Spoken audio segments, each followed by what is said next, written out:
T-minus 30 seconds.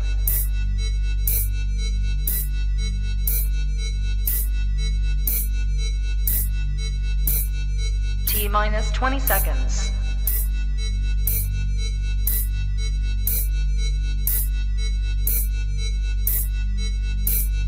10, 9, 8, 7, 6, 5, 4, 3, 2, 1, 0.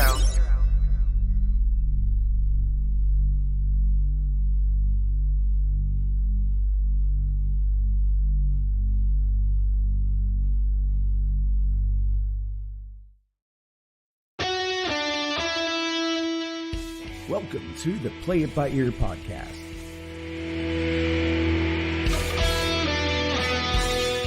The podcast where the topics may vary because, hey, we play it by ear.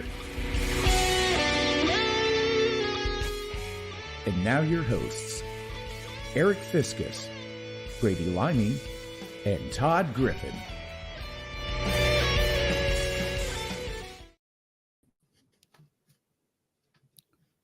What are you doing, semaphore? No, I was doing the Jesse Spano in Showgirls. What an awful movie!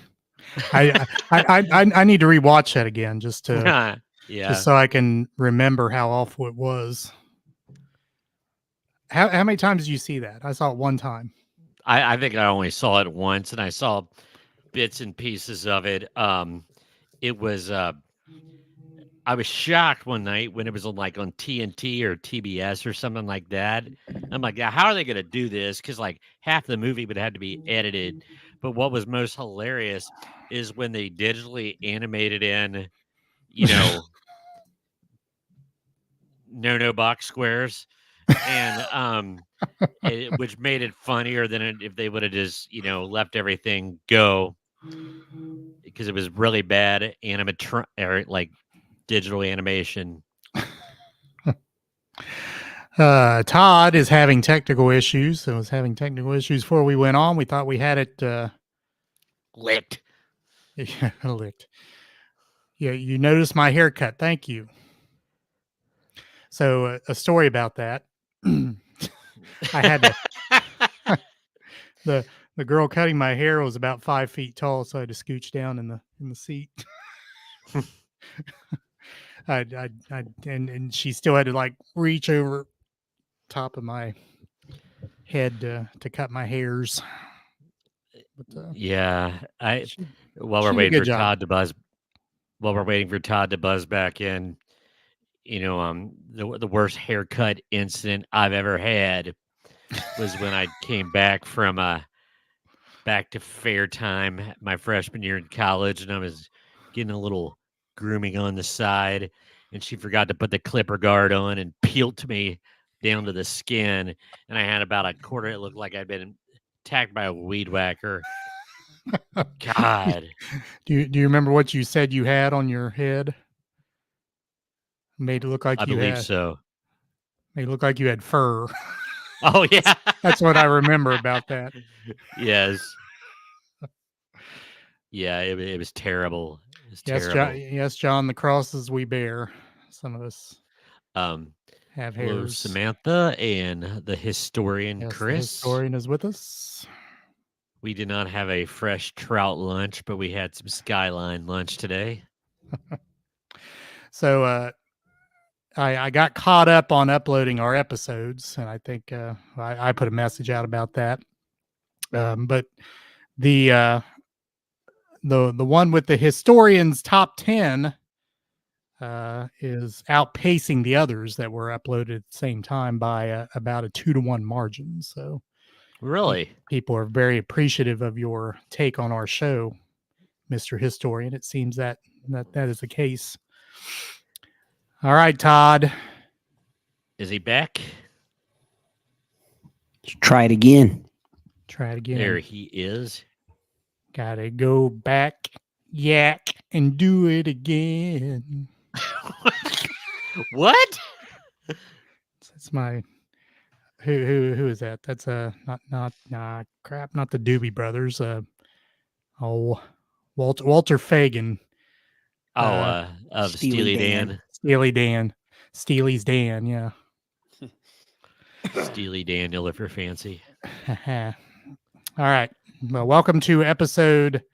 Was this 168? I think 168. 168, I believe. The Play It By Ear podcast. We have How? 6 people in the room. I think 3 have chimed in. If you other 3 would like to chime in, please do so. If not, lurk in the shadows. It's all good. But like I said, I have uploaded the rest of our episodes. We are current on Spotify. However, we've seen a big bump on YouTube's.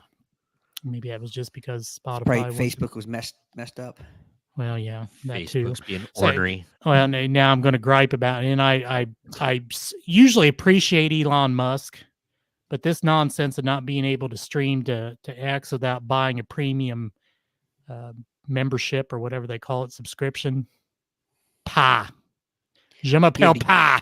Get it together, Yeah, Musk. Yes. Musk He said, rat. I don't even remember what it was. It wasn't anything political, but he chimed in something the other day that made me laugh out loud. He's a different duck, man. I Oh, just appreciate him so You know what, much. I missed an Aric haircut compliment. Oh, yeah. Missed all that. Yeah. And his ears lowered. Got his ears lowered, both of them. And I was just, both of them. And I was just saying the girl cutting my hair was about 5 feet tall, and I had to scooch down in the seat, and she still was like way over top. Really? She did a good job considering. She's Gotta very get you a thorough. little step stool. Yeah, well, and I think she was fresh out of the college because Ah. she cut my hairs and then had to have it approved by someone else. Yeah. Like I said, she did well. Kudos to her. From the sensei. Right. Hey. All right. So, if you'd never been with our show before, we have one topic we'll talk about. We'll play a game here later. Misery Index is the game of the eve. Haven't done that in a while, so we'll do that here shortly. Brady, I believe you have tonight's topic, if I'm not mistaken. Said you were looking at 3. I hope so. I faked it. Otherwise, I got we're nothing, winging it. But no. Consider it Shelby Wong. Wongin. Considered Wong. Actually, no. This one I'd had lurking in the data banks in my mind for a few weeks, but I decided since it's Olympics and a lot of people are Brady, can I cut in here Olympic. for a moment?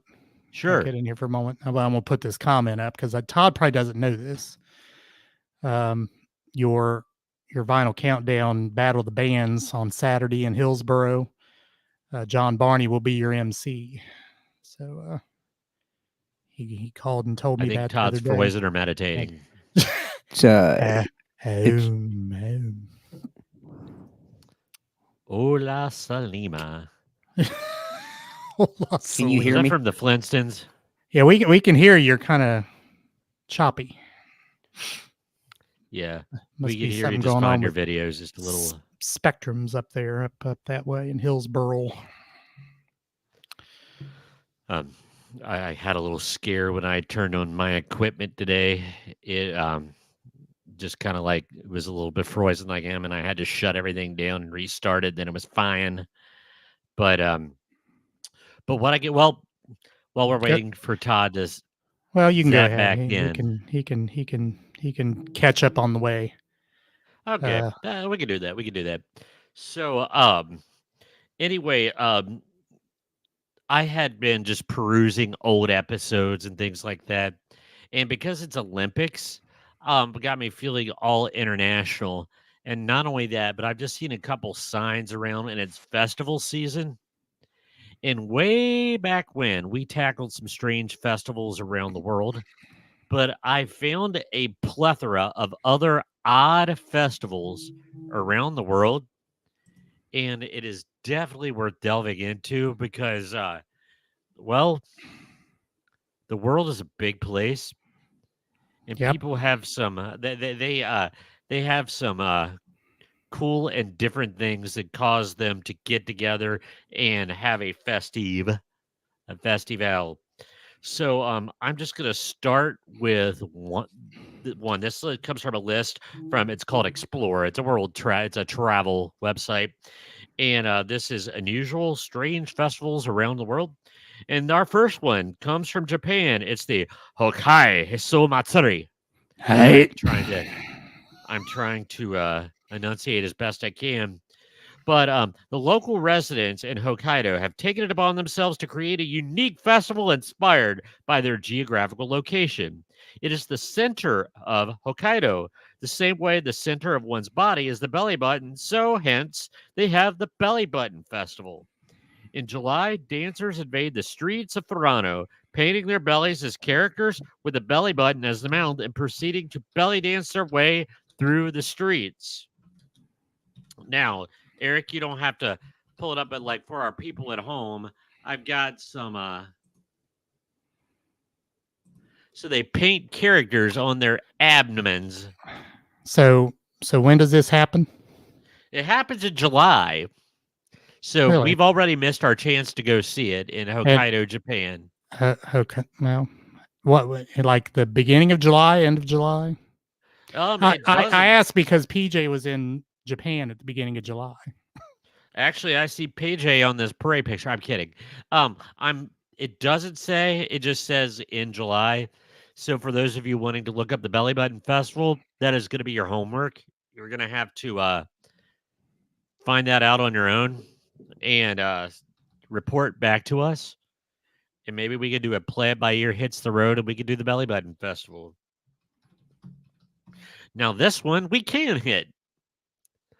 The next one on the list comes from just west of Chicago along the Fox River. It's a weekend-long festival held in honor of scarecrows. It's the Scarecrow Fest.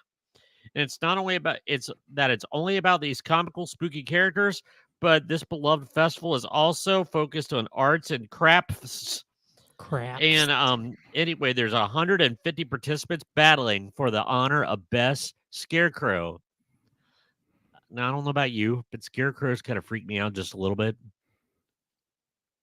Yeah. Now, I'm not talking about the kind that hang in your elementary school hallways.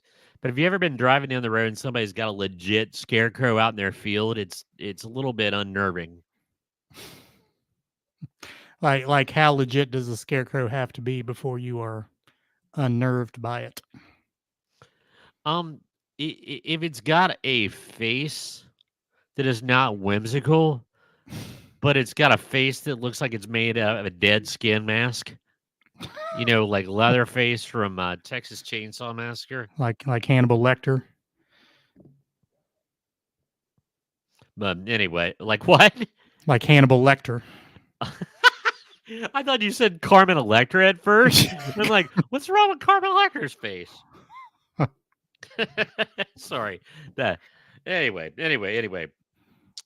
So let's go to number 3. For those of you guys at home, Todd is the play-by-play is he's restarting his router and he's restarting everything. It's starting from scratch. So he'll be buzzing back in here in a couple minutes.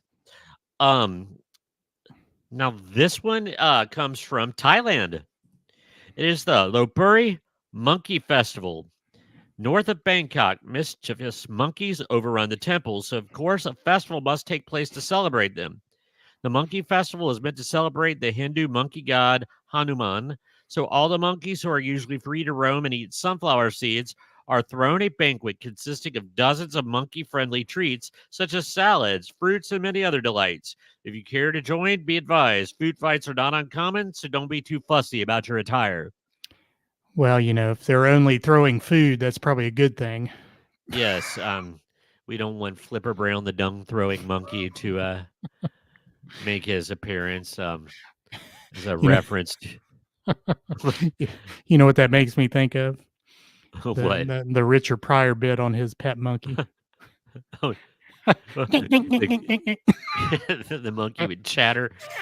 Legit. One of my best friends from college, when she moved to outside of Columbus, she bought a house not knowing that, like, slightly down the street, it looked like a corn silo that's been converted. It was attached to a garage, and it was a monkey rescue.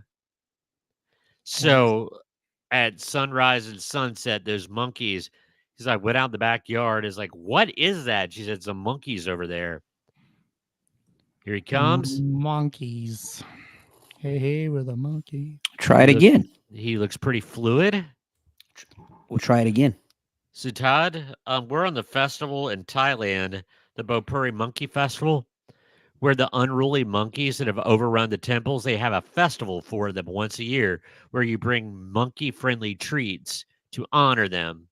But they said be careful what you wear because there gets to be food fights. Now, are you interpreting that as the monkeys get to flinging things or people get to flinging things to emulate the monkeys? The monkeys. Yeah. But my question is, what qualifies as a monkey, as a safe treat for a monkey? It says salads, fruits, sunflower seeds, and other delights. So I guess it depends on the monkey. I mean, it could be cuttlefish and vanilla paste, and that Sans- delights one monkey. Salad, No. sans dressing. No, Brady. It's fish heads and rotten fruit. One of my off-quoted quotes from Ren and Stimpy, the Swedish zookeeper. It's fish heads and rotten fruit. It's every monkey's favorite. I need to do the whole podcast in that voice. No, you don't. Pass. um, That's a fine question, Samantha. What do monkeys define as salads? I would say the monkey salad would be equal to my definition of a salad. It would have to be No. lettuce based. Lettuce based. not one of You're those. You're not clear- flinging potato salad at a monkey. Maybe Nor- It gets spoiled. maybe you just hand a bowl of it to them, a plate of it, a paper plate with one dollop of potato salad, one dollop of macaroni salad, And you know what? That plate would end up thrown back in your face. is one what dollop would of happen. ham salad. with $1 of monkey feces heading toward your head. Exactly. Maybe Monkeys know one what of a those true Jello salad mold is. salads. All With right. carrots. This next one comes from Portugal, the Lazareme Carnival. It's a far cry from the feathers and the glitter of a typical carnival parade. This festival in Lazareme is one of the few places that celebrates with large, now this is strange, Celtic wooden masks, and they're worn by people called the Caritos, which translates to disguised as the devil. And the festivities include drum parades and feasting. And now there's no specifics, but I would like to know feasting on cauldrons of tasty stew. Yum. Yum. But here's the best part. You ready for this? So on Shrove Tuesday, the Caritos parade the streets, and the festival finishes when two young Caritos start. They traditionally share embarrassing exploits of their friends and peers. So you go to the town square in a wooden mask and talk about when your friend pooped his pants in 5th grade or something. We've done that. Maybe not in a wooden mask, but Without the wooden mask, and Yeah. it So- looks so- like Todd is frozen and meditating again. Is that like the movie Mask? What kind of mask was that? It was a Yeah, wooden mask. something like that. It was a Celtic. Yes. Let me I have no idea. let me get some of these people have been chiming in here. Want to recognize them? Hello, John. Hello, John. Richard. Now, Andrea, I don't Richard. know if I should be offended or not that Brady only gets a hi. Do I get a hi? Hi, Andrea. Hi, Andrea. I get props because I had Hi, her kid Savannah. in class this year. So, So, John, salad is not a meal; it's a promissory note for food. Nice. very nice. Then we I- have I various sorts still- of salad being thrown out there. Bologna salad, Bologna salad. and hot macaroni pink. salad. Bleh. Yeah, hot pink. All right. This next one is unusual. It is the Jaffa race in New Zealand. Baldwin Street in Dunedin, New Zealand, is the steepest street in the world. Locals have decided that the ideal way to make use of it is through a unique yearly charity event. Thousands of residents and visitors gather to launch Jaffa Lollies, a chocolate donated by Cadbury's from the top of the street, and let the round candies race each other down the steep incline. Participants are welcome to purchase a Jaffa, with the proceeds going to several charity foundations, and the lucky winner gets the title as the king or queen of the Jaffa race. Jaffa, like Coming to America. Yes, yeah. I was wondering why Jaffa sounded familiar. There you go. Hi, Richard. Sorry. He's think he's digging at Aric. Am I being dug at? All right. Oh yeah. I'd missed that. Yeah, now I am offended. So I thought Richard, you were one of the nicest guys on earth until you just said hi to Brady. And not him. Right. Continue. I shall. Okay, I think I'm pronouncing this right, Buñol, Spain. There's the La Tomatina. It's dubbed as the world's biggest food fight, and La Tomatina is one of the most well-known bizarre festivals on the planet. 6 million views and posts of the festival on social media. A blast of water cannons signals the start of this messy festival, where participants pelt each other for an hour with ripe tomatoes. The history of the festival is a little vague, and some say it started out as a food fight between friends that got out of hand, and some say it was a protest of the town council.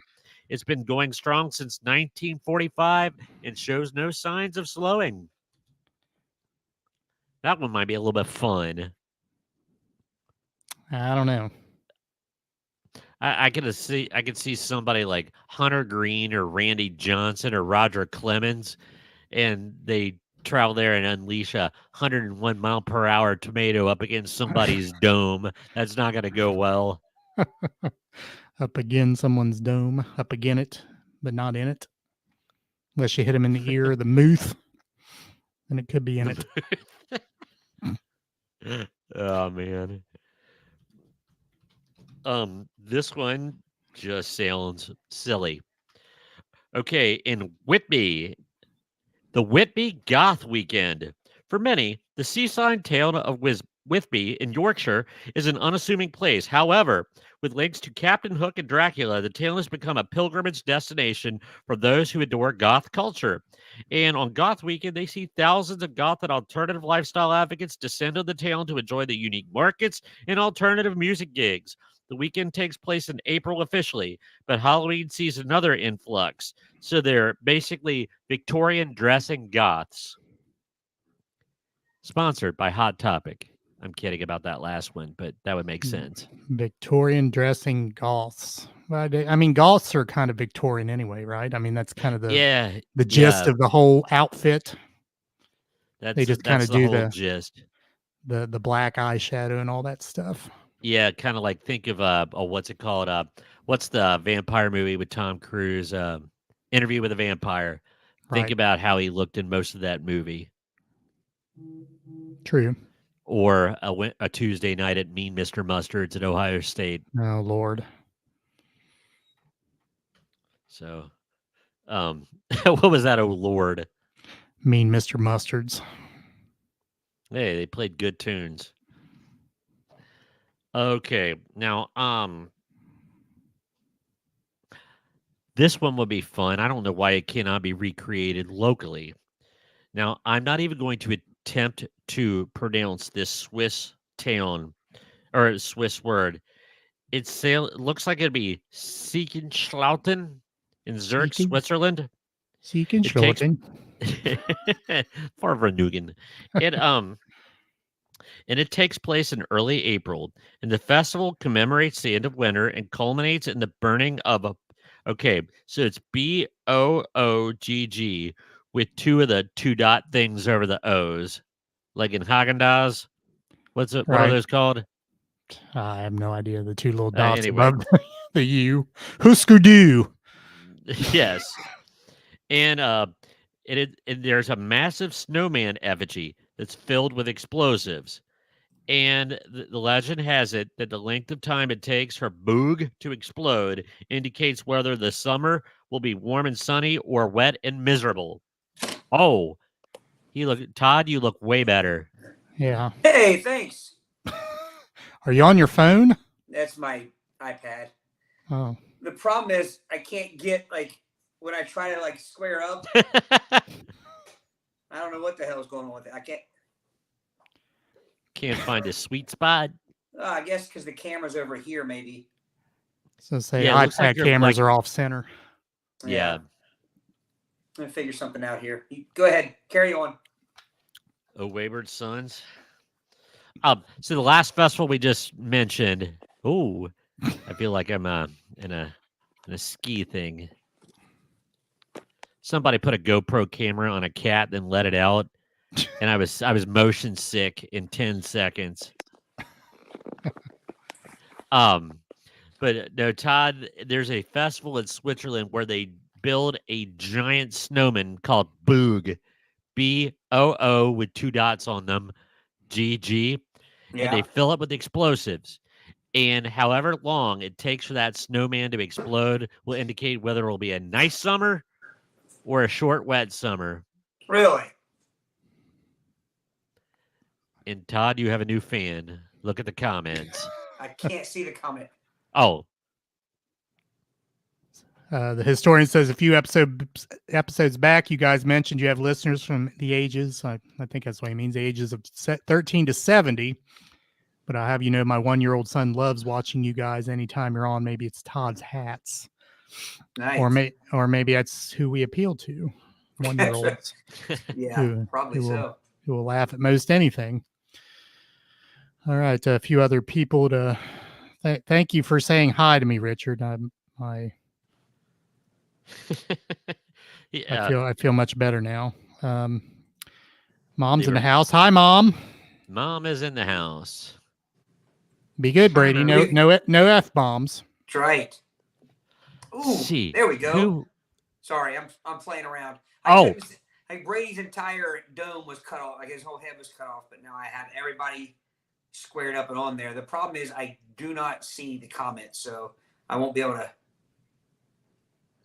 to see the comments ahead of time. Gotcha. We'll just keep you abreast. We'll Please do. We'll flag them out. I don't really know why there's not an option to. Oh well. Have you ever done this on your iPad before? No. Todd, when you mentioned the F-bomb thing, Yeah. forgot to mention, I would like to give a shout out to one of our loyal earbuds, Jackie Schusler. Now she said she never gets to watch them live, but as she walks and fitness walks, she listens to us and loves it. So I flat out asked her, I saw her a couple of weeks ago. I said, so you heard did I say the F-bomb? And she said, I swear it does not sound like you said the F word. So Jackie, thank you. Thank you, because Brady finally found someone to agree. And I would just like you to know, Jackie, that he's dragged you into about as big a minority as you could possibly be, because it's you and him.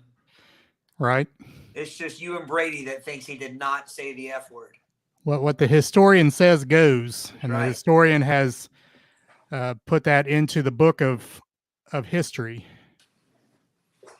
So for now and all time, you have dropped an F-bomb on the show, Brady. So All right. I went dark. Is that too dark? no, you're good. Okay. You're good. You're I'm good. trying to get comfortable. I'm uncomfortable. I'm not in my element.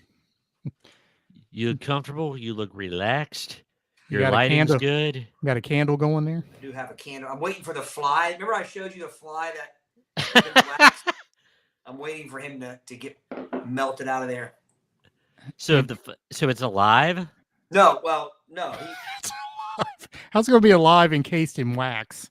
That's what I was gonna say. If it flies out of there like a half molten. It's I'm waiting for some sort of Jurassic Park moment with it. But it was several episodes ago. A fly just flew into my wax and it died in there. And then the wax sealed over, and you could like perfectly see a fly like entombed. Or that would be a Jeff Goldblum moment, wouldn't it? Yeah. All right. So yes, Chris, thank you. My quote: "Your own mother said you said it." Unquote. That carries a lot of weight. It does. That- It carries that the does. most weight. All right. Brady, she was disappointed whether you said it or not, so you might as well fess up and say you said it. Right. Oh. I'll have to go back and listen to it again. I just so Todd, I'm glad you're back on because I was holding out on this one. Because I know you two well enough. I know the question you're gonna ask. So this is the Chung Chao Bun Festival, or the Chung Chao Bun Festival in Hong Kong. The Bun Festival is the biggest and busiest event in Chung Chao. What originally started as a celebration for the end of the plague on the island has transformed into a popular culture event. The festival runs for almost a week, housing a vibrant yet traditional parade, along with the famous bun scrambling competition, where the participants conquer a massive 60-foot bamboo tower covered with buns, trying to grab as many buns as possible. The record... Okay, stop. Buns. Are we talking like gluteus maximus? Are we talking hot dog buns, hamburger buns? And that was the question I knew was coming. It'd be gluteus maximi. Gluteus maximi, yes. Some maximi. Or sandwich Okay. holders. Well, I think this next sentence will Or cinch honey it. buns. Ooh. That would be Brady's version of hell, trying to grab honey buns and becoming all sticky on his hands. Well, yeah. now, He'd it's need funny because napkins. now And that is where Brady and I are very similar. I don't like things being on my hands either. well, you don't eat a donut with a napkin, though. No. But I was getting ready to ask, speaking of honey buns, do you guys like them with or without icing? With. Yeah.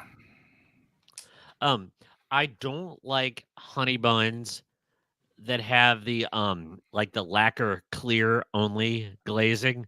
I like them to have a chocolate coating.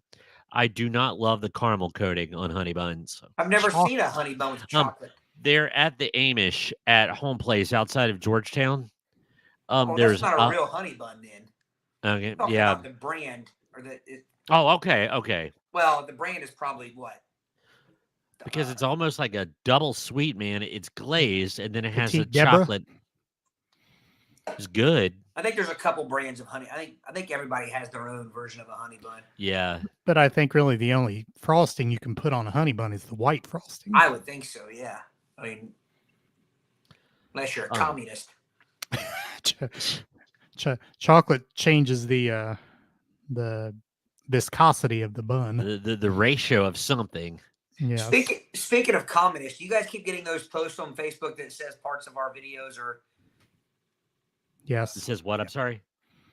like every once in a while there'll be a notification that parts of our video are being banned. Muted. We must have made Putin mad again. Putin. Now, I feel like Two Live Crew banned in the USA. Right. Wasn't that a 2 Live Crew album? Banned in the USA. Yes. Yeah. Which is why I said. Oh, I'm feel sorry. like Two Live Yeah. Crew. Hey Todd, sorry. That's why I asked you to repeat, because like there was a little bit of a fade out, but it was on my end. No, you're right. Though. It is. Yeah, it was a Two Live Crew album. All right. So Not mom. that I listened to that film. Oh no, not at all. So mom has chimed in. So Linda, does that mean you had to keep wax paper at the ready for Brady to eat his delicacies in the morning for breakfast? Otherwise, he would not partake. Like the crank down hand dispensers in the bathroom, I just get an industrial roll of wax paper and rip it off. I believe it. Well, like I said, that is something where Brady and I, it's one of the few things Brady and I have in common when it comes to like eating and things, is I don't say it gets mad at me because I go through dozens of napkins with every meal. I can't stand my hands being messy, sticky, food on them, anything like that. I mean, don't get me wrong. I'm there too. I don't like it either, but eating a donut with a napkin. What does it? But I can manage if it's a regular donut, like just a regular glazed donut. But if you get a crispy, creamy donut, they're so sticky anyway that requires napkinage. but there's I have no way to eat the whole donut though, because you put the napkin on the donut, the paper's going to come off well, on the donut. Uh, well, I would say a paper towel or a napkin would. Yeah. Now I have used the paper that comes with, which I guess would be very similar to what Mrs. Limey's talking about with the wax paper. I have used the paper that is in the donut box or whatever. Oh, yeah. To kind of eat. Yeah, I've done that before. I had a horrible incident one time. I was eating a Boston cream. That's the it's like a glazed donut that has the chocolate on top and then the like vanilla pudding or the custard inside. Oh, yeah. I took a bite of it and it just went a Vesuvius out the other end. And it got on my windshield and on my pants and on the it was Golly. crazy. It's like the thing was pressurized. Gosh. Like it So had so ear pop. Brady All right, is, Bill Clinton. so Brady's the historian correct here that you refuse to admit that white frosting is superior on the honey bun? I mean, that's the way a honey bun should be. But I'll be honest with you, I think I've seen the ones that Brady's talking about that has the brown, like the maple, or I think it's maple. Yeah, it's maple. Yeah. And I wouldn't, because I do like the Long Johns with maple icing on them. Yeah. So maybe I would, but yeah, I'm a white icing on a honey bun kind of guy, or just the regular honey bun. But I like to heat them up in the microwave a little bit too if they get stale. You can't go more than 11 seconds though, because if you go more than 11 seconds, they start drying out like a mummified corpse. You go 12 and throw it away. Yeah. I did not come up with that number willy nilly. Yeah. It was, trial and error. Yeah. But to finish up on that, well, shoot, there it is. The record, it makes more than 60,000 buns, and 3 trained men scale the tower and attach them. So somebody has training in this. The official bun supplier, like I said, once again, it's, yeah. So there's no record of who the ultimate bun snatcher in history has been, but still, that'd be kind of fun. How does one get trained in bun attachment? That is a very specific skill. It's kind of like those people that have to go all the way up to on the top of cell phone towers to put the light beacons when they go out, where they have to go. There's a very specific skill set, and one guy can do it, so he makes bank. I'm sure the bun attachers, Did you ever say what kind of buns we're talking about here? Somebody might have to look that up. It doesn't say in this one specifically what it is, but I bet it's just like a roll, like a. I mean, is it? I'm trying to think of how well known. Like a potato bun or something. Yeah, something like that. I think it'd have to be kind of hardtack, wouldn't it? Because if you're grabbing buns and you'd be smashing them if you go too fast. Did I miss Brady's explanation of his name of your nickname or your whatever that thing is that below our name? I'm missing mine. I guess when I logged in with this device, it got rid of my nickname. Well, all right. It's Tom and Jerry. Oh yeah. On Tom and Jerry, when the Zoot Suit episode, where the little female cat is inside, it's like, slip some skin, Jackson. Well, I'll root. Well, all right. Are you sorry you asked? No, I'm glad I asked. But, so mine is actually an Asia song. Summer can't last too long. I see if you wanted to know. Yeah, mine is missing. Yeah. You are usually providing the low end. Provider of the low end, yes. And by the way, the last time I got frozen and had to shut down, John was talking about something about emceeing The Battle of the Oh, oh. Bands. the Battle of the Bands Saturday. So I missed that. Well, it's his emceeing debut. Oh, okay, gotcha. So- Very cool. So treat him nicely. I will. I would not dream of anything different. We just missed this festival in Key West, the Florida Keys Underwater Music Festival. So, the Quirky celebration is held in July at Lou Key Reef. It has been running for more than 25 years. They welcome hundreds of snorkelers, and the event houses pre-selected radio playlists and ocean-themed songs streaming live from underwater speakers, along with musician divers and local artists playing whimsical instruments, giving an absolute visual treat for all. So it's an underwater music festival. So That everybody's sounds- underwater. Yeah, that sounds glorious. I could see somebody like, I don't know, but the underwater speakers, that'd be pretty cool. That always amazed me. Hard Rock Cafe Hotel in Las Vegas, they have underwater speakers. So when you swim underwater, it's supposed to be crystal clear. Whatever's playing above water is playing underwater, so you don't miss a beat, literally. How could it be crystal clear though? Wouldn't your That's what I would like to know. So they must have spent some big time bucks on water compliant speakers. Yeah, but don't your ears have something to say about that? Probably. I mean, my point is, I don't know how you could, no matter what your system is, I would think it would sound underwater like it was Yeah. underwater. Well, they said that's why a lot of World War II submarine sailors lost their hearing, because when those depth charges would go out, you know, those sound waves would go through the water, and then you're Mhm. basically in a metal can, and it would just like kill your ears. Yeah. What are you All right. laughing about, Eric? All right, so I need to go off script here for a moment because I need to play this now.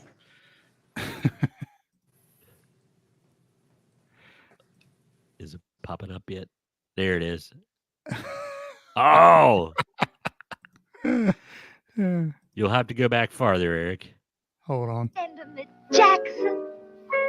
Now you set my soul on So, fire. fire. It is not just a little spark. It is a flame. A big roaring flame. I can feel it now. It is burning. Burning. Burning. Say, something is burning around here.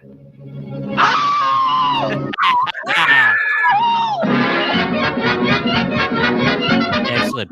If you go back toward the beginning, I can tell it's right when he introduces himself in the zoot suit, where he says yeah, sorry, that's gonna be a different. This is a truncated clip. Anyway, yeah, you don't have it on this clip. Yeah. So, oh, that's great. I have that memorized. A big roaring flame. So if we go to Boryong Mud Festival in South Korea, get ready to splash some mud. Situated 200 miles from Seoul. Is that a euphemism? That would be after the buffet in the middle of the afternoon. It's 200 kilometers from Seoul, and the village of Boryong is widely popular for its mud cosmetics. What began as a marketing event in 1998 turned into a renowned festival drawing millions each year. It's known for its rich natural mud, minerals and nutrients that are good for the skin. So you get to slide in the mud, enjoy mud pools and mud slides and mud skiing, and there's makeover and massage facilities as well. What do I keep hearing? I hear something going. Sorry, I had to turn something off there. I've never understood the I don't know. I've never understood the attraction to playing in mud. I didn't like to play in mud as a kid. I didn't like to play in mud as a young adult, and I did not like to play in mud as a middle-aged adult. Agreed. See, I think Um, that goes back to not wanting your hands dirty and all that. There's nothing enjoyable about that. No. And stepping in mud in your bare feet is just Ugh. disgusting. Now, I don't want to say mud doesn't like if I've gotten muddy over the it's not something I like freak out about like I do if it's sticky, but I don't go searching mud holes to play in or stomp through or See, and that's why gallivant. I'm not swimming in ponds or in lakes. I'm not doing it. No. Ugh. I mean, like Oh, when you man. step down and that mud squishes between your toes. Ugh. That's how you Nasty. get hookworm. Right. I wonder if that's true. We were always scared by our teachers that if you ran around barefoot in the mud, you end up getting hookworm. Well, I think if you're walking through feces, which It maybe looks like mud. well, the problem is you can't distinguish mud from feces when you're walking through mud. That's a fact. It's a scientific fact. Yeah. You Oh. can't even determine by smell because some mud smells like feces. Yeah. Oh. And you know as well as I do, if you're in a pond or a lake or something, there's been animals polluting the mud with feces. And they've laid their eggs and such, so you get the hookworm. Yeah. Or the pinworm or whatever one bores Oh. into your bottoms of your feet. My golden retriever last spring, after a bad spring rain, the neighbor's ditch in their front yard filled up, and after about 24 hours had gone by, so it was just silted mud. Oh, you could hear it just go when she sat in it, and the time slowed down. So she popped up with that look in her eye, that wild look, and it's like, oh, run! And then this dog covered with mud and silt had to hose her down. It was terrible. Had it all over me. No, Chris, Todd may feel that way, but I definitely feel that way. That is the only type of watery. Not that I'm doing that much anyway, because I'm for the most part non-aquatic. But if I'm stepping into the water, it's in a pool. Right. And as you're stepping from solid surface to pool water, you kick off whatever shoes you're wearing. And that is the only time it is acceptable to be barefoot in public. Facts. Well, a beach. A beach. All right. This one is in, we missed this one in Spain. The World El Colacho Festival in Spain. It's the baby jumping festival. And it's right up your alley among the top unusual festivals. This festival takes place to celebrate the Catholic feast of Corpus Christi, during where the El Salto del Colacho, the Devil's Jump, men dressed as the devil wear red and yellow suits, holding whips and oversized castanets to jump over babies who lie on mattresses in the street. The 1600s cultural festival is believed to ward off evil spirits, ensuring safe passage to the afterlife. So people bring their babies to be laying on the mattresses and have El Diablo jump over them with castanets and whips, like snap, snap, as they jump over the babies. So the part back up to the part about dressed as the devil.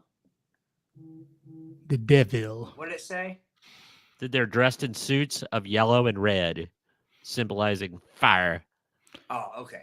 Like the fruits. The way of it was devil. worded, I thought you said they were dressed as the devil wearing red and yellow suits. So I'm thinking you're dressed as the devil wearing a zoot suit. Wearing a red and a yellow suit. That's what I thought. That's what I wonder if pictured. Hulk Hogan was ever invited to that.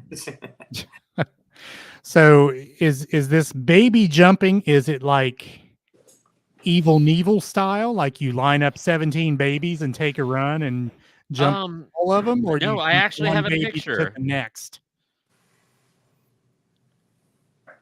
Well, see it. I mean, it's that's kind of dangerous. They're like laying on. It looks like mattresses. Mattresses, yeah. But that other mattress he was getting ready to jump on didn't look like there was much room for him to jump on, but without smashing a baby. Well, they might step on a kid, but at least they're blessed, you know. They Did I might hear have you a say bruise, but Evil Knievel? Evil Knievel. That's what I said. That's what I said. Trying to get some light. Evil up. Knievel Getting used dark. a knife. No, but the Hulk Hogan joke where he always wears red and yellow, he had to be invited to that. I'm gonna jump this baby, brother. Anyway, sorry that. Let's see.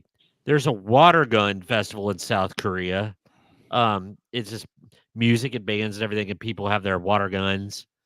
I mean, nothing fancy about that, but that could be somewhat amusing or potentially annoying. Somebody puts vinegar or something like that in their Yeah, water gun. hot sauce. I'm going to have to censor this one. But there's the Kanamara Matsuri Festival in Japan, where it is a festival to male anatomy that rhymes with palace. And Alice. Kiss my grits, Mel.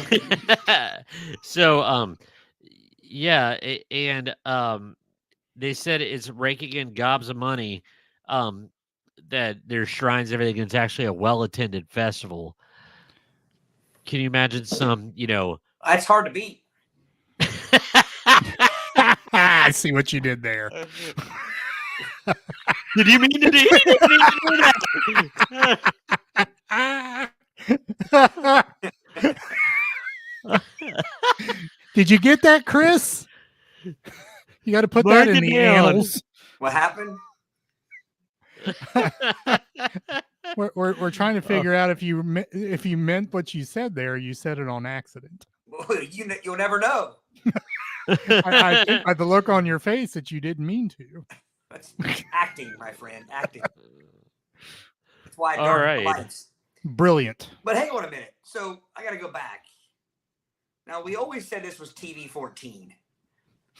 Is Brady censoring us so strictly that we can't even say the word phallus on this podcast anymore? I guess he's not anymore. God. I'm. But Brady's you got to give him some credit. I mean, Brady's mother's in the room. That's true, but that's a respectable or a respectful term for it. yeah. True. It's a It scientific was just term. more fun to say it rhymes with palace. I thought it was funnier. Oh gosh.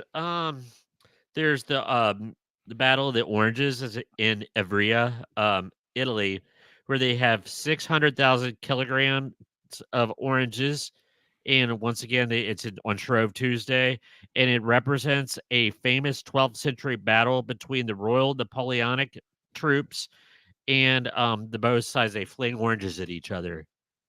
Huh. That could leave a mark if you're not careful. I would think it would bruise. If it was a cutie orange, but if it's a big old navel orange, or those Mongo oranges my dad would find and bring back from Florida that was the size of a bowling ball, those could brain you, man. True that. We didn't stay on the Phallus Festival very long. What was that? We didn't stay on the Phallus Festival long. You didn't even give us any of the events. Yeah, what are the events in that festival? Well, stiff competition, I'm sure. All right, so let's okay. There is thrill seekers from all over the world run in front of 6 powerful bull. Oh no, that's the running of the bulls. Sorry, I was down one too far. Oh, okay. Sorry, I was gonna say, man. Okay, let's see. Here we go. There's decorations, candy, toys, clothing, and a vegetable carving contest. So Cucumbers? What? Cucumbers. I'm sure. And it So wait a minute. What are we decorating? You say there's decorations. Are we decorating something? Are we tying ribbons or what? I would say that there are posters in streamers that are probably done in a particular fashion that are very symbolic. What kind of candy? I'm assuming gumballs. I was thinking pixie Oh, sticks, Chica sticks. Chico sticks. Yeah. oh man. But yeah, it doesn't go into but they said it's one of the Shinto shrines and it's about fertility. So it's I just think that not one. bawdiness, it's actually Yeah, I think that one butts right up against the testicle festival that we talked about before. which had the best one of Todd's best lines. Do I you don't remember what it was, Todd? I do not. I think we should ask Chris what it was. Oh, yeah. Can I say it? Because this might not have been said on air. Oh. Well, it's TV 14. It's okay. Because you asked the question, are they sack lunches? I do remember that. Yes. And it actually was. That's what was funny because I found out later that Did they? yeah. There's one of those in Ohio. I'm not sure where. I would love to play that festival. That would almost make up for us never playing the Brown County Fairs if we could play the testicle festival. So would you hang some of those things that the guys hang off their trucks off your base if you played that festival? Oh, one of the truck nuts. Was it you laughing because you'd never heard that term? I had never heard. I don't think I. Those are banned in some states. Like literally, you could be pulled over, just like over tinting your windows or something. I'm not kidding. You should be. If you have those in your truck, you should be pulled over. Yeah. I'll keep my thoughts to myself, but I can pretty much give a sketch artist a character, a profile of the person driving that truck. Should have to pull over and turn your head and cough. Oh gosh! Profusely. Like the Olympic pole vaulter did. Oh my! That's like what. If anybody hasn't seen that clip, they're obviously lying because I don't think there's anybody on planet Earth that hasn't seen that. That guy. That had to hurt. That had to hurt. And he just got up like it was nothing. Like he was maybe the disappointment or no. It didn't hurt at the time. It hurt like 5 seconds after he was off camera. That's when it hurt. The delayed pain. He got off camera. He had to fart.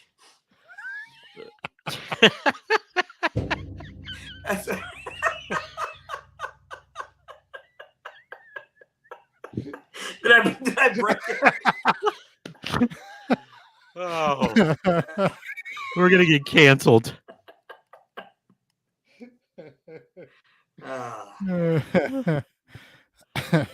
Oh gosh. Let's see. I'm getting to some ones that are kind of Now you guys know why I never took up pole vaulting. Oh well, you wouldn't have that problem. You don't get to turn the joke on me, damn it.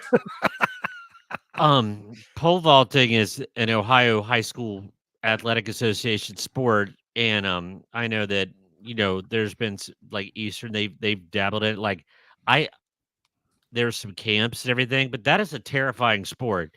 You have to like just check your fear at the door. Yeah, I wouldn't do it. Like I've seen those poles break, and then you pummel to the earth. And I wonder, and they're expensive too. And what I would like to know is how many of those those certified poles, how many jumps can they take before they had to be put to pasture because they could snap and impale somebody. Trying to find some light, fellas. It's getting dark in my room. I thought you were doing the Blair Witch kind of thing. That's what I was going to say. Look like in the Blair Witch Hunt or something. Well, I would be afraid of stoving my anus with one of those. Stupid. I did that once with a speaker, so I couldn't imagine what it would feel like with a. Oh, there's another viral famous clip where it's an indoor pole vaulting competition, and the guy clears the height, but the pole didn't clear, and let's just say he sat down hard on the top, and it. I mean, I don't know how he didn't end up in the hospital. Yeah. I'll say I would It's just, disembowel a absolutely- man. Yeah. But I know one of the worst hamstring pulls I've ever experienced, besides playing pickle in 6th grade, was when I knew you were I, going I to say it. yeah I was actually doing really well, like the high jump, when we had the bag of foam things, and I was doing okay. And it wasn't on the jump; it's when I was like kind of flipping my legs over the bar. And when oh man, it just like somebody wishboned me. It was terrible. It was just like an agonizing muscle pull. So those jumping events, man, yeah. What pickle? Just like like a pickle in baseball. Rundown. Like, Yeah. That's okay. yeah. We were in one was in my backyard, and I did it. And there was one time, once again, 6th grade, I was going from second base to third base, and like somebody shot me, and during practice, and it was like, yeah, the old hamstring pull. Gotcha. But That's a fact, Jim. what was that? To do the pole vaulting correctly, you have to put your nether regions above your head, which is against my rules. Violates your rule. Yeah. Oh man. He also says if you add balls to your truck, it becomes a trans truck. As opposed to a Trans Am. I was going to say a transformer. All right. There's just a couple more. In the United States, it just kind of leaves it broad range. There's the frozen dead guy days. Here we go. Hopefully, you've been nicely eased into this, because this one's a doozy. So, Brady Morstol was cross-country skiing in Norway when he died of a heart attack. His grandson put his grandfather's body on dry ice and had it shipped to the United States in 1989. They stored his grandfather's body in liquid nitrogen to cryogenically freeze him. But after the boy was deported, the duties of keeping the body frozen were passed to the sister.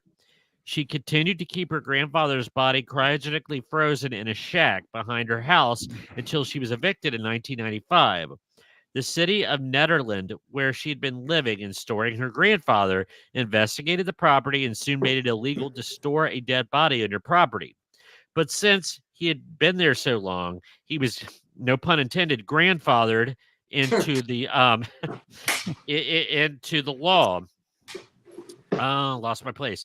After news of this broke, Tough Shed donated one of their sheds to store Grandpa Morstol, and the CEO of Delta Tech took on the duties of keeping the body stocked with dry ice. Somehow, all that led to the creation of the Frozen Dead Guy Days event. The event has been held in Nederland every year since 2002, and the event's growing popularity led to the decision to move the festivities to Estes Park, which could better handle the tens of thousands of people who attend the event every year. 2023 marked the first year that the event was held at Estes Park, and they said, we are more than happy and excited about returning for next year.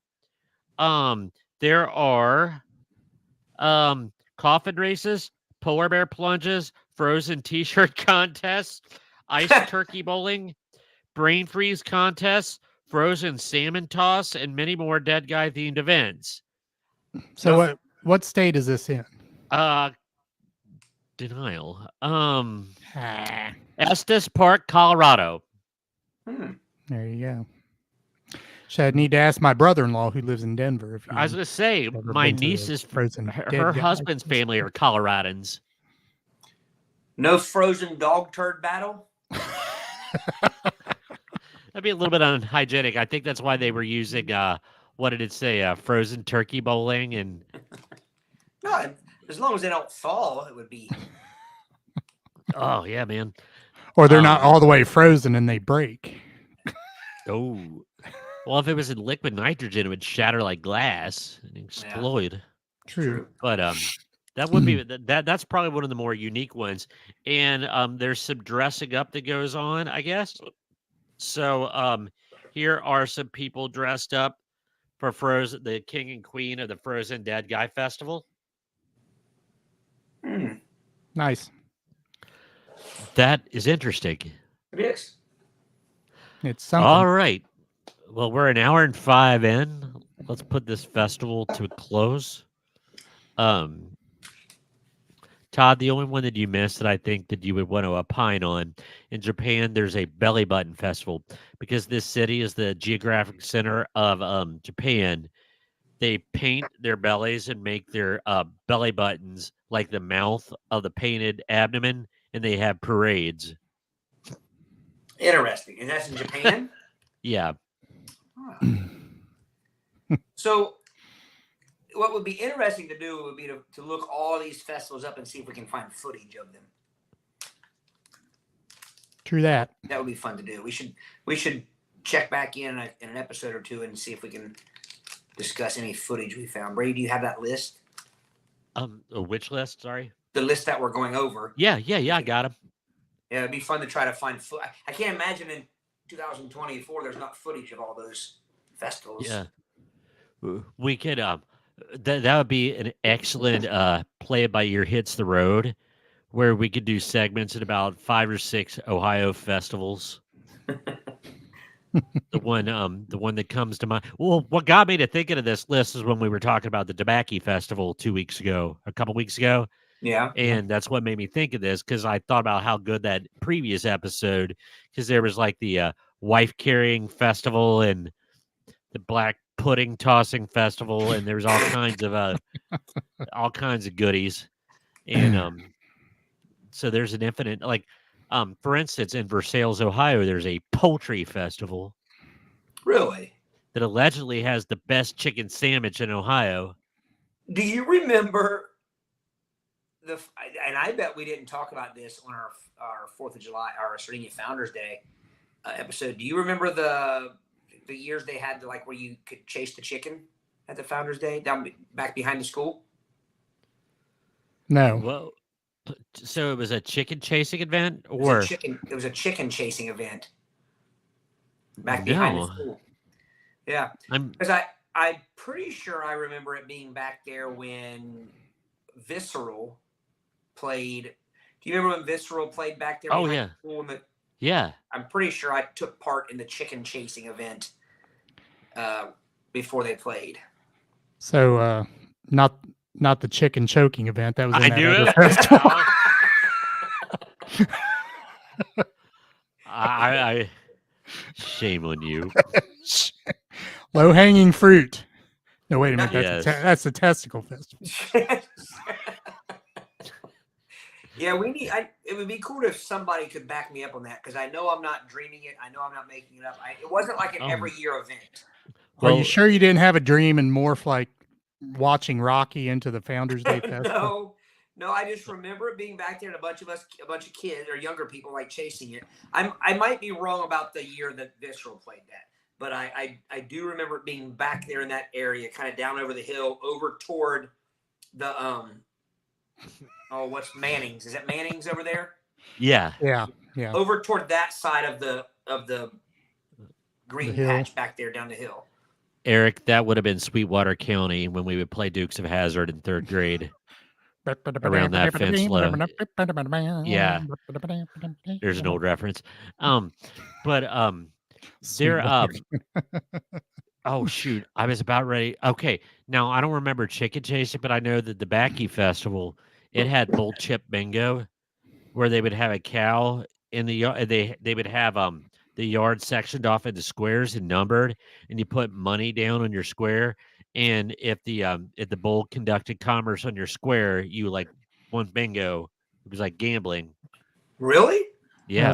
Some schools have had fundraising. I think Eastern did that one year on their soccer field. Had bullshit bingo. You bought numbers, and if like you said, the cow conducted commerce on your number, you won the fundraiser. All I can think of is bull chip bingo with scat on his square. Anyway, Yes, I am, Jim. That is correct.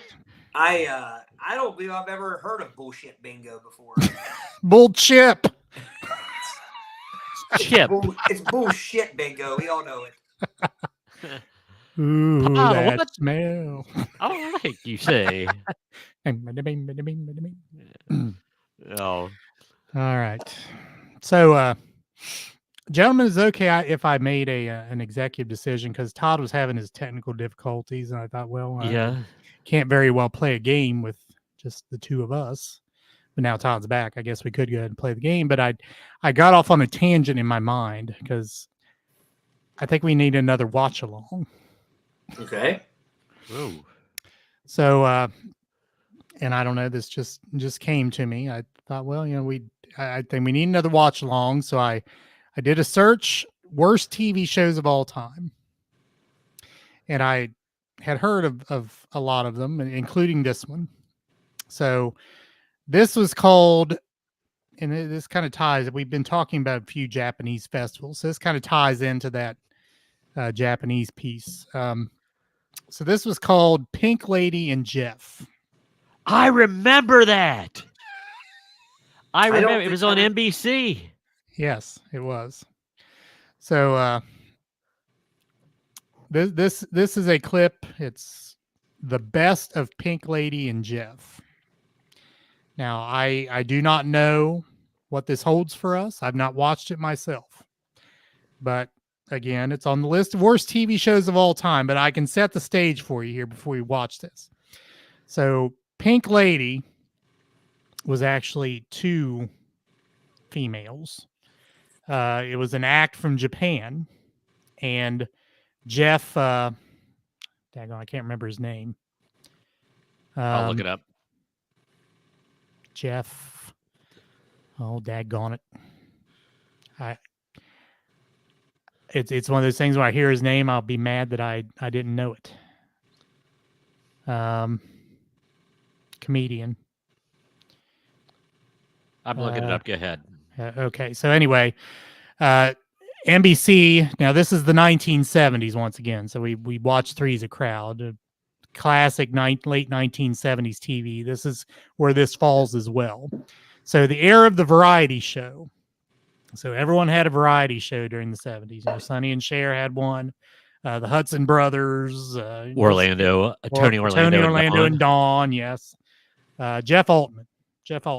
Yeah. The comedian. So NBC, in its infinite wisdom, decided, hey, let's bring this popular Japanese act to the United States and pair them with Jeff Altman and have a variety show. Now, the problem was Pink Lady didn't speak English. Whoops. Oh, yeah, and Chris brings up the Bradys, or Brady's Enthusiast. The Brady Bunch had a variety show as well. If you remember, it says if you're of a certain age, you might remember. But anyway, I don't remember that. You don't I remember do. the Brady Bunch? Not really. Well, it had been before your time, probably. You were born what, 77? Is that right? 77, yeah. Yeah. So I think it was 76 actually. So it would have definitely been before your time. So Oh my. all right. This is gonna be something. So this is the best of Pink Lady and Jeff. So this is about an 18-minute montage. May I ask one question before we start? Go When ahead. you say the best of Pink Lady and Jeff, the person that compiled this, did they think it was the best, or is this like these are the absolute worst and hysterically bad best of? My guess it would be that. So here we go. Welcome to Pink Lady, starring Jeff Altman and Ian Kay. This looks so awkward. Oh my. Is that a hog? Is that a pig? Blondie, Blondie. That got okay. Oh, JR. Cheap Trick. Hold on. Red Hold on. button. Hugh Is there is there a better random group of 70s celebrities than this? Hey, Larry Hagman and Sherman Hemsley. hey, unless I say Sandy Duncan, I'm giving it a thumbs down. Well, we're not done with the list yet. She may be on Is there. Dick frickin' Van Dyke on there?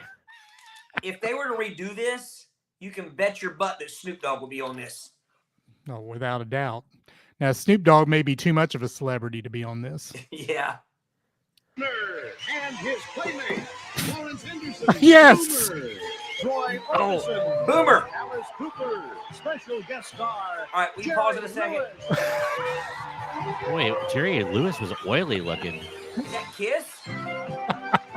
It was Pink Lady as Kiss. Oh, that's if you order a Kiss off of.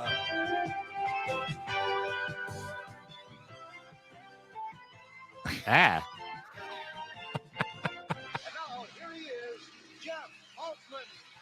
Wait, tonight, ladies and gentlemen, you're about to see the American TV debut of Japan's biggest recording stars, Pink Lady.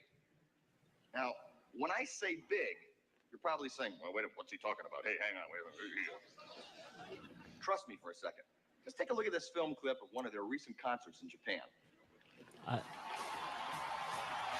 Is this a stadium filled with people? So the Pink Lady was the Taylor Swift of Japan in the late 70s. Really? Was Pink Lady one person or two? Pink Lady was the group. It was the both of them.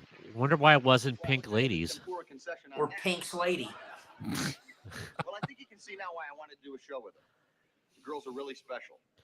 Eric, is there any way you could raise the volume on that? Open the show with what I've been told is a traditional Japanese number.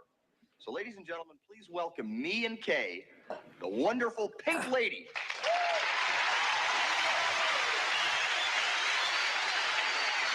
I wonder if they're still alive. I don't know. I'd say, what do you think they are? They're probably in their 20s. Okay, stop. I'm going to stop you right there. Okay, so what better way to ingratiate yourself to an American audience by immediately singing a song that's not in English? Again, or are they they didn't trying to speak establish English. cultural cachet? They couldn't speak English. They couldn't speak English. But, usually like, for instance, ABBA spoke horrible English, but they could sing English because they could practice it. You think they would have like ABBA'd it a little bit. Well, but ABBA were like musicians and stuff like that. I don't know that these ladies. Yeah. So did they not know they couldn't speak English, Eric? I think they signed them on, and then they found out they couldn't speak English. Oh. So they were kind of contractually bound with Jeff Altman to do this show. Okay.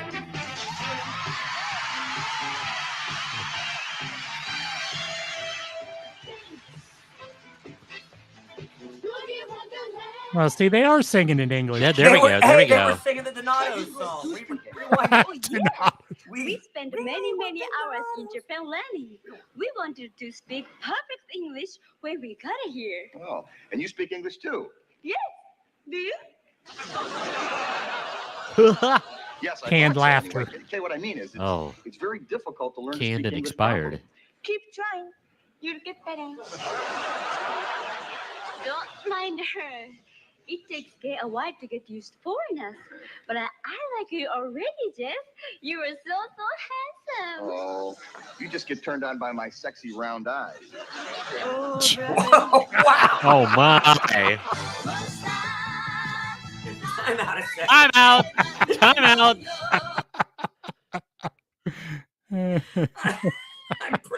I'm pretty Wow. sure. I'm pretty sure he would be canceled at this point. I think so. I think so. Yeah. Oh man. But I mean, again, This is like the Three's a Crowd watch along. It's the late 70s. It's like different times. I can't believe Kiss didn't sue the pants off of him here for this. It's even dressing remotely like them.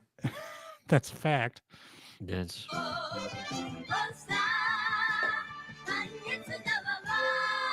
so they're dressed like Ace Frehley with robot bowls behind them.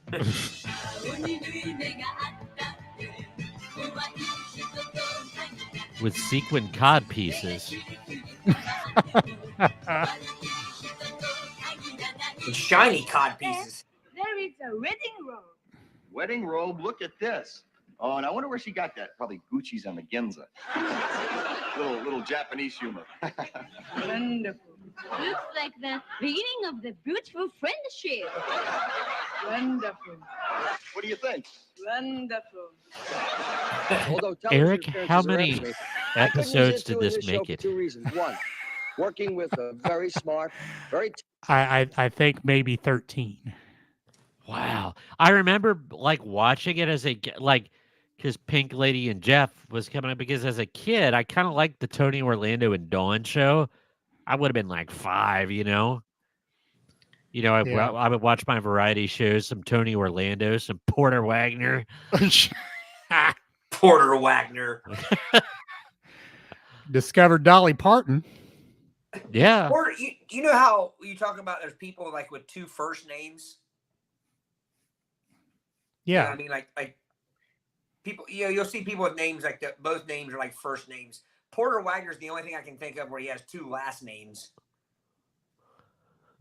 Can you think of any other name where it's like 2 last names to make up their full name?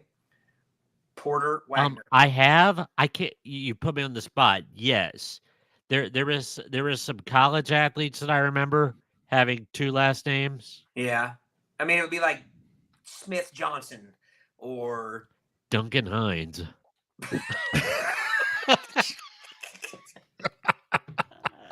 Yes, that would be one. All right, so Pink Lady and Jeff made it 5 weeks. Oh. So just it's about as long as Three's a Crowd did. Was it the same? Was it different celebrities on each episode? Yes. Okay. Was it an hour-long show? Yes. Whew. I mean, the thing is, I'm more excited watching this opening because, like, oh, Cheap Trick, Alice Cooper, Sherman Hemsley. But then you got Red Buttons and Jerry Lewis thrown in there. There's 3 Jerry names Lewis you don't often see put together: Cheap Trick, Alice Cooper, and Jerry Red Lewis. Buttons. No, the Hemsley. Sherman Hemsley. Sherman Hemsley. So did the musical acts perform? I don't know. I assume. talented young comedian like Jeff Altman. And 2, I was told the girls could get me a good deal on an icon. Wonderful. Hang on there just a second. Where do you think you're going? Did you read the sign outside? It says no women is allowed so in this cringy. town, especially dressed like that. What do you got to say for yourself? You? You know, Fake. I kind of like the outfit. Might have a bite of tequila sunrise or something. Oh, come on, you know they split that thing. Speaking of ABBA. Speaking of ABBA, yeah.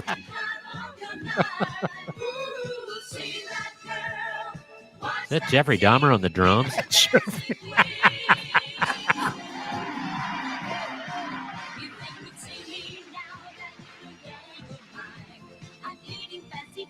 What am I watching? They sing pretty well in English. That's creepy. That Oh, it's Lauren Green. Pink Lady and Alpo. Like Al Bundy. Actually, it's been real thrilling for me to be doing this show. And Got what a little isn't bit of so Paul thrilling, though, Simon is look being to him. on opposite the Dukes of Hazzard. See, I guest starred on that show a couple of times, and gee, what a wonderful moment it was after studying theater arts for years and years to be able to walk out on the Dukes of Hazzard and say, Hey, Ma, let's gas up the car and go out and chase them girls in the wet T-shirts. Oh my. How did that fly in the 70s? I'm so hungry I can eat the tail lights off a dump truck. Bring me a dump truck. My fellow Americans, let me be very serendipity when I say this song Okay. is available on tape. Can I ask Pause the a $50 second. million question? Yes. Yes. Who is Jeff Altman? Why did he get the show? It's a comedian. See, He's obviously not. We should be able to fix that joke. The better joke is I'm hungry enough to eat the south end of a northbound mule. That's a lot funnier than what he said. True that. Well, I mean, how much of this have you watched? I mean, the purpose is not to be funny. It's to say things that are not even remotely funny and put a laugh track behind it. True. That was Doc in the band. That was great, Doc. How about that suit he's got on? Something, huh? Glows in the dark. That's why I never We're watched standing this. here It was on eagerly opposite of awaiting the Dukes of arrival Hazzard. Starlet Jennifer Nova. Nice. As you know, last night she shot her first film. Was just returned from Photomat this morning. I have to ask you, why did you decide to marry a gold? It's Ernest. Actually, I had That It is is. Ernest. Look, her dad. Do it, man. This is Art Nouveau here for Art Nouveau's Culture City, the West Lions dealer in new and used objects of the art. My name Wow. is Leonard Moon, and I don't have the brain of an ice cube. You all know me. I'm Jefferson Davis. Hey, you talk about luck, man. I've been married 6 times. Right when I was between husbands, they slapped me with a draft notice. Well, that's better. You know, the army isn't too bad, except the food is rotten. That's SOS. Yes. Sushi on the shingle. Okay, so like, never mind. I gotta watch Sherman go here. What the?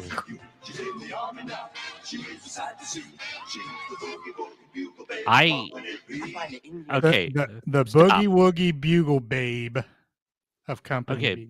Stop. So that's where you know that cocaine was around. Because in that pre-production storyboarding meeting, all right, let's put Sherman Hemsley in Lederhosen and have him dance. What the heck? Is that Byron Allen? Yeah, that is Byron Allen of Real People fame. Real People. An NBC show. And so interesting, right? They used to chew this stuff peyote, just like marijuana, but it's stronger. That explains a lot of things, like why they used to talk like this in the movies. Ooh! Imagine if that was one of the things we adapted. Hey, what's going on? Nothing much. Want to make out with some tricks? No, my face hurts. Who's he on? Alice. Was this when he was not sober? Byron Allen was on Real People. I don't believe Alice Cooper has never not been sober. No, he doesn't drink, does he? No. Never has. Doesn't do drugs or anything. Yeah. I believe the story is he drank one time or something and his dad made him. Yeah. Yeah. Like, drink until he got sick and he never drank again.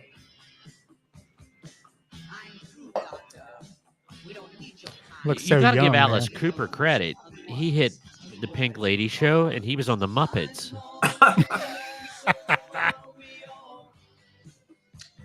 Now, if he hit Sesame Street, he would have the trifecta. Hang on. How can he be in 2 places at once? Why is he dressed like Fidel Castro? Dressed like Marilyn Manson. Have to go to a disco. I mean, we have a thing that's a lot easier in this country. It's called computer dating. Oh, you did the computer? Boy, that was prescient. She was French. Right? Looks like Chris Berman. Listen, girls, I have you know that I just filled out He my does have a card, Chris and my Berman computer look date about will him. be here any minute now. Domo. It's Robert. Hiya, Jeff. I'd better warn you right now. I'm not easy. You know so much, Jeff. You ought to go into real estate. You know, I thought about real estate when I was in college, except I wouldn't know which broker to use. Well, our broker is EF Sumo. And the EF Sumo Wow. says Did you say drink it? Drink it. He's trapped in that scaffolding. Tell you what, Debbie Harry was the thing back in the day. Oh, she like I said, when she came on to Solid Gold, she was like one of my first celebrity crushes. Mrs. Harry, if you're nasty.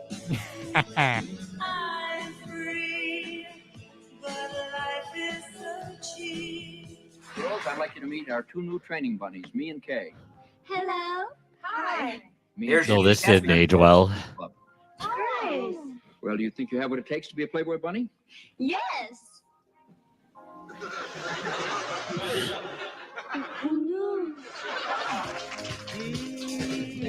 Tony Danza? No, that's Donny Osmond. How can Donnie be on there without Marie? She's hiding under his hair. Yeah. That is some wind tunnel tested.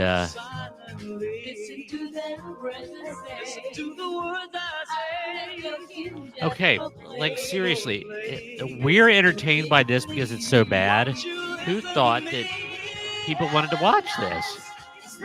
Fred Silverman, head of NBC at the time. It is the network that brought us Manimal. Also on the list of worst TV shows of all time. It's 68 degrees and we're coming at you with all the boss sounds right here on your radio. If any of you guys said that you would not want that boombox right now, you'd be lying.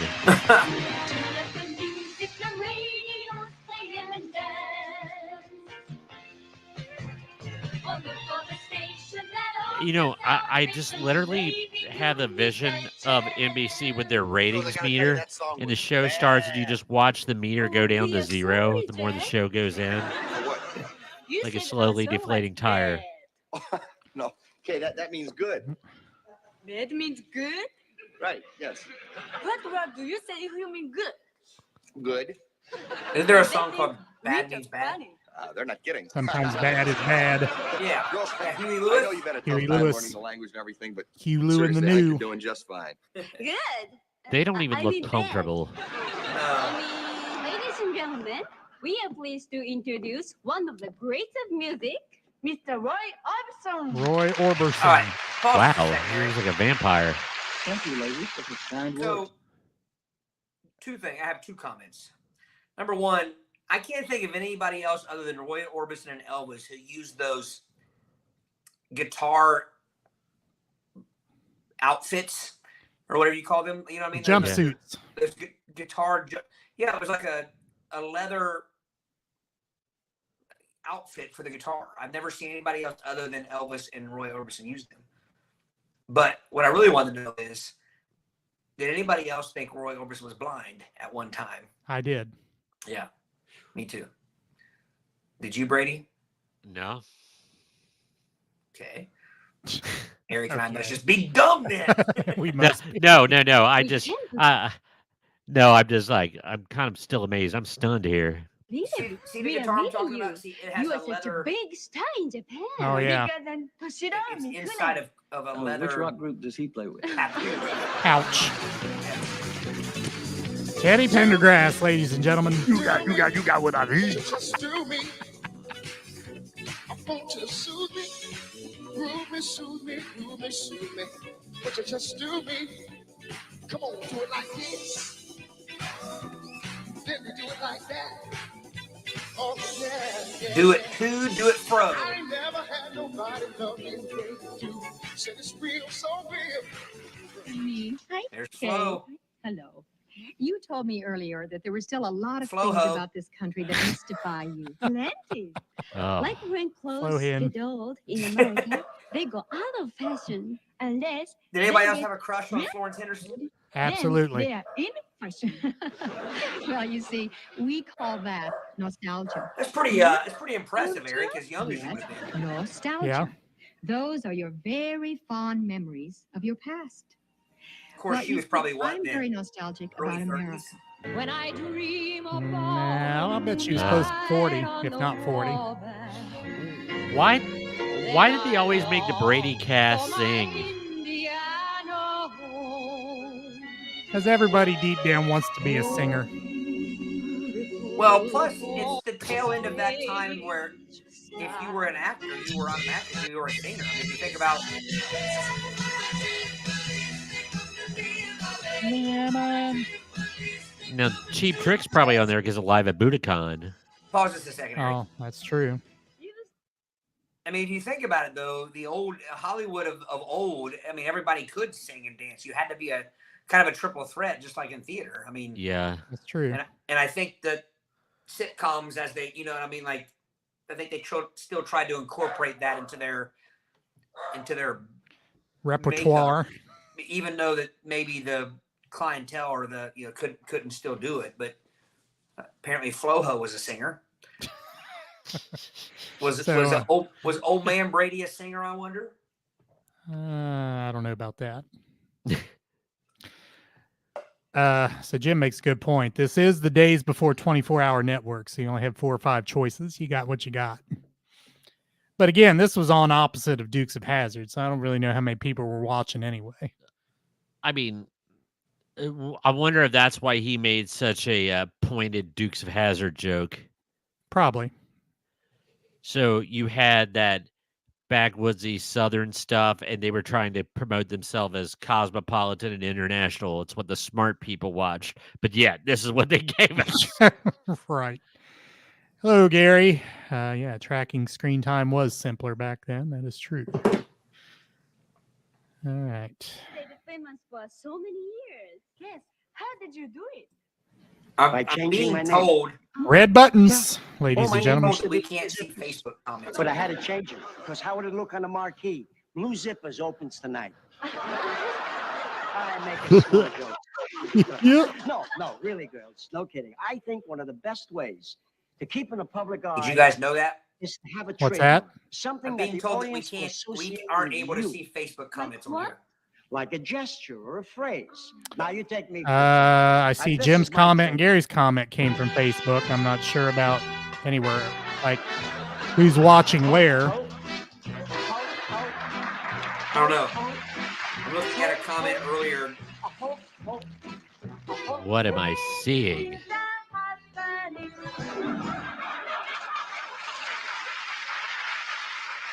Okay, so I'm going to call it as it is. See, that's not really funny.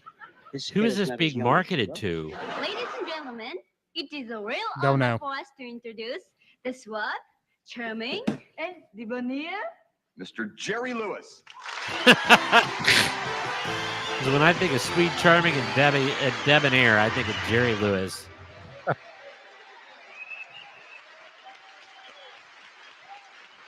They say he was Everybody not in a the nice 70s guy. would just, no. They were just so greasy. Jeff Altman! It's Jeff Altman! I can't believe I'm really here with Jeff Altman! It's not funny. Come on, Joe, you're kidding. Well, he was Jim Carrey before Jim Carrey. Well, that's true. it is a pleasure to Except for meet Jim you. Carrey, it was funny.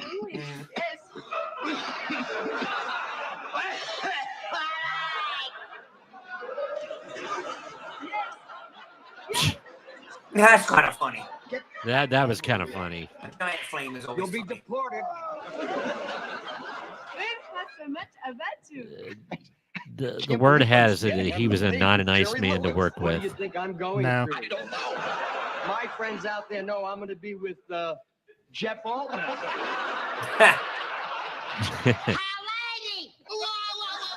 You shouldn't be jealous. Oh, me jealous? Donny Osmond? Come on, let's compare, all right? We're both young, Mm-hmm. both have dark hair, Mm-hmm. both entertainers. What's this guy's You know what I name? mean?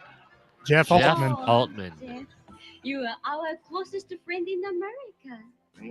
You have helped us so much.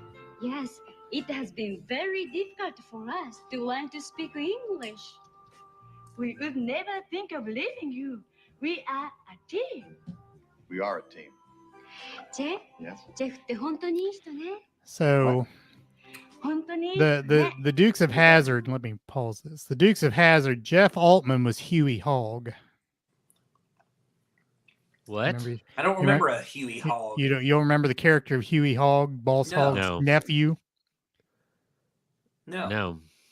No. It says here that Jeff Altman appeared on Letterman 45 times. Wow. Yeah. He mesmerized contemporaries like David Letterman, Jerry Seinfeld, and inspired future comedians like Judd Apatow. Yes. Huh. Maybe we have to look at it. Watch a stand-up. Professor Dweeb and Slimer and the Real Ghostbusters. He was Clint Mullet on Mork and Mindy. He had a recurring role as Hugh Hogg, the nephew of Jefferson Davis Hogg. Huey Hogg. Okay, like I said. Yep. And he 5 different guest characters on Baywatch. 5 different characters. He's a drummer. And Oh, yeah? Yeah. Wow. Wow. We like you very much.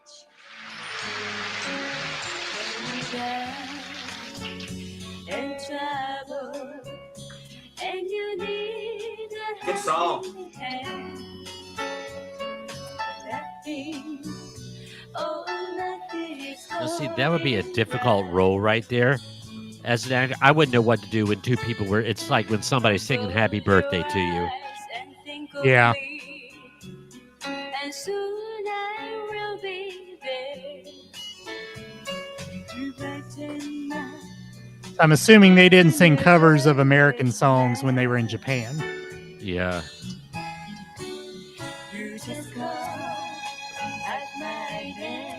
I wonder how Is much that really money the they thing? lost on this.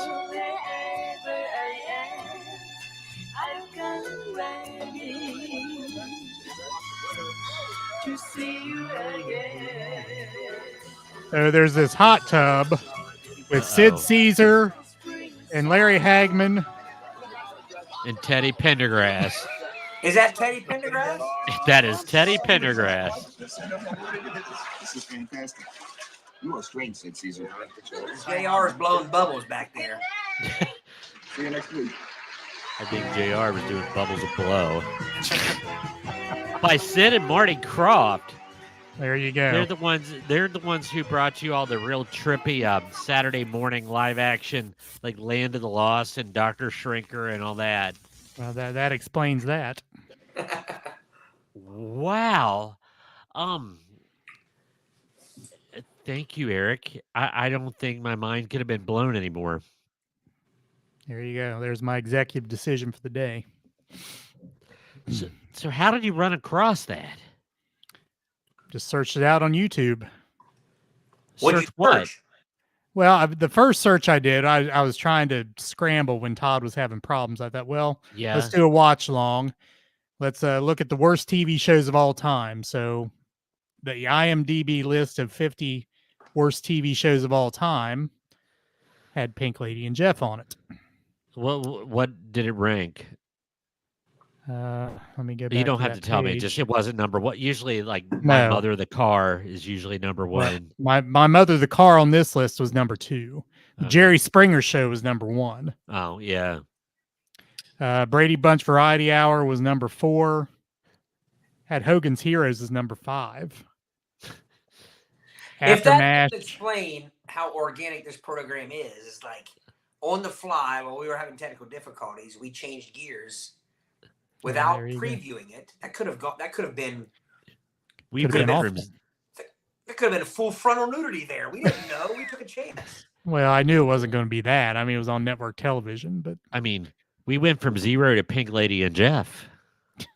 That's going to be a phrase for the rest of our lives.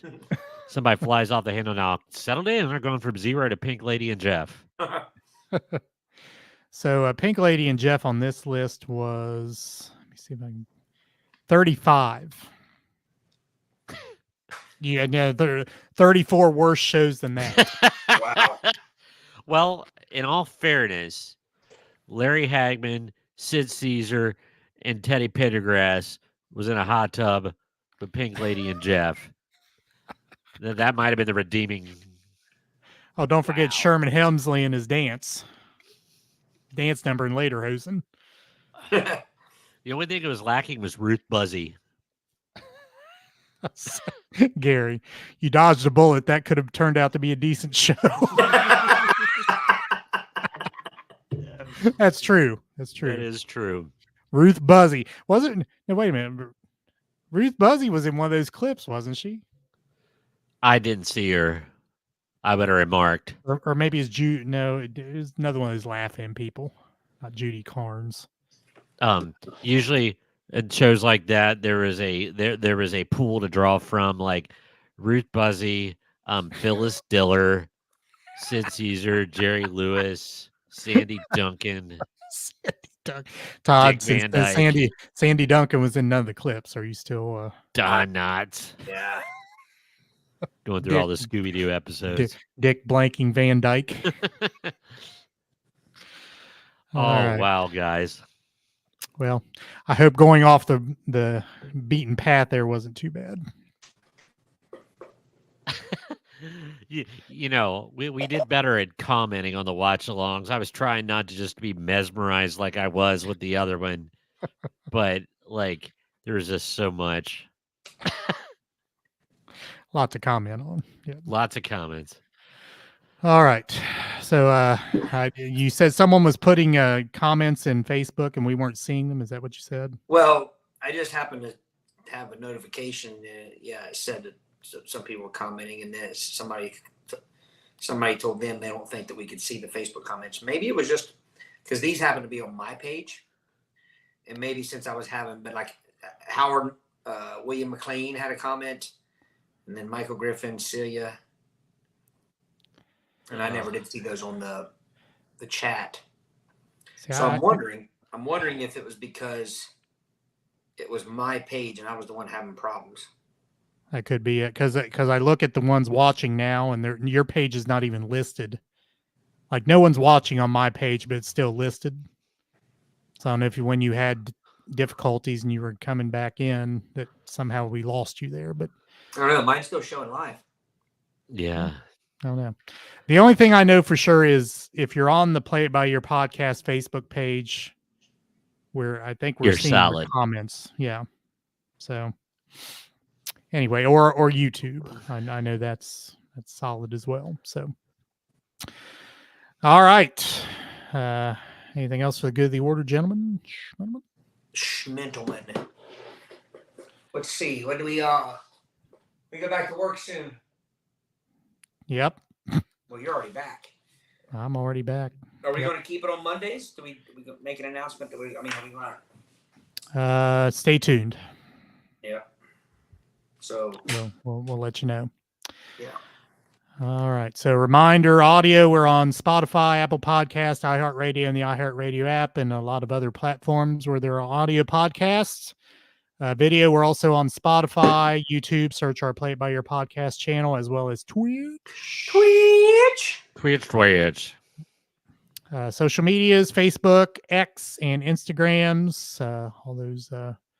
Search us out on all those platforms as well. Interact with us via email, admin@playitbyyourpodcast.com. To leave a voice message, click the link at your audio podcast provider. If that podcast provider is iHeartRadio, then there's a talkback feature. It looks like a microphone. You can leave a comment there. Anything else that I missed? I can't think of anything. All right. Well, like I said, stay tuned. We'll let you know on our days moving forward. I mean, Mondays are okay days for me, but we'll talk about it and we'll let you know. Things actually usually settle down a little bit when work starts back. Yeah. As far as the podcast goes. Yes, sir. Yes, sir. All right. Somebody take us out.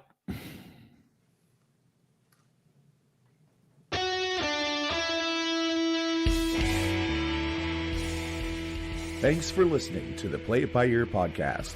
You can follow us on Facebook, Twitter at Play It By Ear Pod 2, and our website at anchor.fm/Play It By Ear podcast. Thanks again, and join us next time as we play it by ear.